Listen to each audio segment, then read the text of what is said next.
Breaking news Medchal జిల్లాలో కాల్పుల కలకలం రేపాయి. Rachakonda commissionerate Pocharam IT corridor police station పరిధిలో బుధవారం సాయంత్రం గోరక్షక్ ప్రశాంత్ అలియాస్ సోనుపై కాల్పులు జరిగాయి. కీసర మండలం రాంపల్లికి చెందిన సోను గోవుల తరలింపు విషయంలో అడ్డుపడుతున్నాడని బహదూర్పురాకు చెందిన ఇబ్రహీం చౌదరి అనే వ్యక్తి పోచారం పోలీస్ స్టేషన్ సమీపంలోని నిర్మానుష్య ప్రాంతానికి పిలిచినట్లు సమాచారం. ప్రశాంత్ అలియాస్ సోనుకి గోవుల తరలింపు సమాచారం ఇస్తానని కాల్పులకి ఇబ్రహీం తెగబడ్డాడు. రహదారి పక్కనే కారు నిలిపివేసి కిట్టి స్టీల్ పరిశ్రమ ఎదురుగా ఉన్న నిర్మానుష్య ప్రాంతానికి వెళ్లాడు. పథకం ప్రకారం ఇబ్రహీం సోనుపై కాల్పులు జరిపి పరారయ్యాడు. ఛాతీలో బుల్లెట్ గాయాలతోనే రోడ్డుపై వరకు నడుచుకుంటూ వచ్చి సోను సింగ్ కుప్పకూలిపోయాడు. స్థానికులు పోలీసులకు సమాచారం అందించారు. హుటాహుటిన సంఘటనా స్థలానికి చేరుకున్న పోలీసులు సోను సింగ్ ను నగరంలోని ఓ ప్రైవేట్ ఆసుపత్రికి తరలించారు. సోను ఆరోగ్య పరిస్థితి కొంచెం మెరుగ్గా ఉన్నట్లు సమాచారం. రాచకొండ పోలీస్ కమిషనర్ సుధీర్ బాబు సంఘటనా స్థలానికి చేరుకుని ఆరా తీశారు. అయితే పరారీలో ఉన్న ఇబ్రహీం అనే వ్యక్తి కోసం పోలీసులు ముమ్మరంగా గాలింపు చర్యలు చేపట్టారు. కాల్పులు జరిగిన చోట భారీగా పోలీసు బందోబస్తు ఏర్పాటు చేశారు.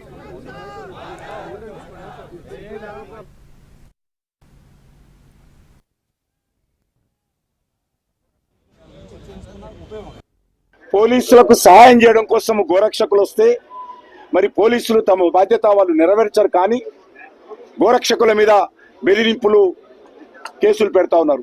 ఈరోజు గోరక్షకులు రెండు రకాలుగా, ఒకరు మాఫియాతో మరొకటి పోలీసులతో పోరాటం చేయాల్సిన పరిస్థితి వస్తూ ఉంది. నేను ఈ సందర్భంగా పోలీసులను కోరుతా ఉన్నాను, మీకు ఏ మాత్రం చట్టం మీద గౌరవం ఉంటే, ఏ మాత్రం గోహత్య మీద ఏదైతే నిషేధం ఉందో దాన్ని రక్షించాల్సిన బాధ్యత మీకుంటే గోరక్షకులకు అండగా నిలబడాల్సినటువంటి అవసరం ఉంది. ఆ రకంగా గోవులను రక్షించాల్సినటువంటి బాధ్యత పోలీసుల మీద ఉన్నది.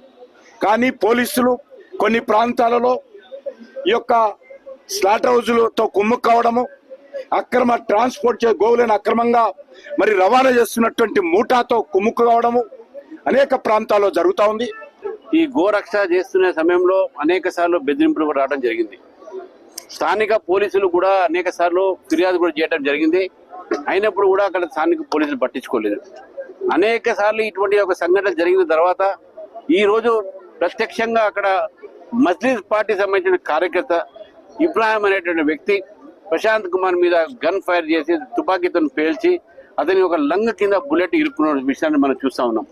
డాక్టర్స్ అడిగితే సీరియస్ గా ఉన్నాడు, ఆపరేషన్ దాకా మీకు చెప్పలేము ఎందుకంటే అది వైటల్ పోర్షన్ అని చెప్తున్నారు.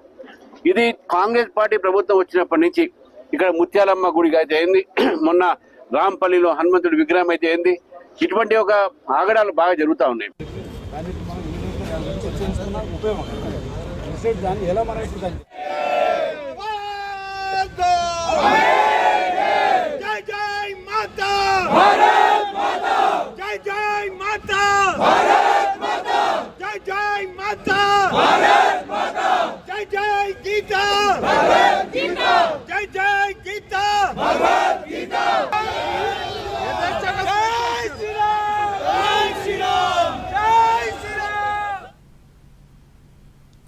మేడ్చల్ జిల్లాలో కాల్పులు కలకలం రేపాయి. Rachakonda commissionerate Pocharam IT corridor police station పరిధిలో బుధవారం సాయంత్రం గోరక్షక్ ప్రశాంత్ అలియాస్ సోనుపై కాల్పులు జరిగాయి.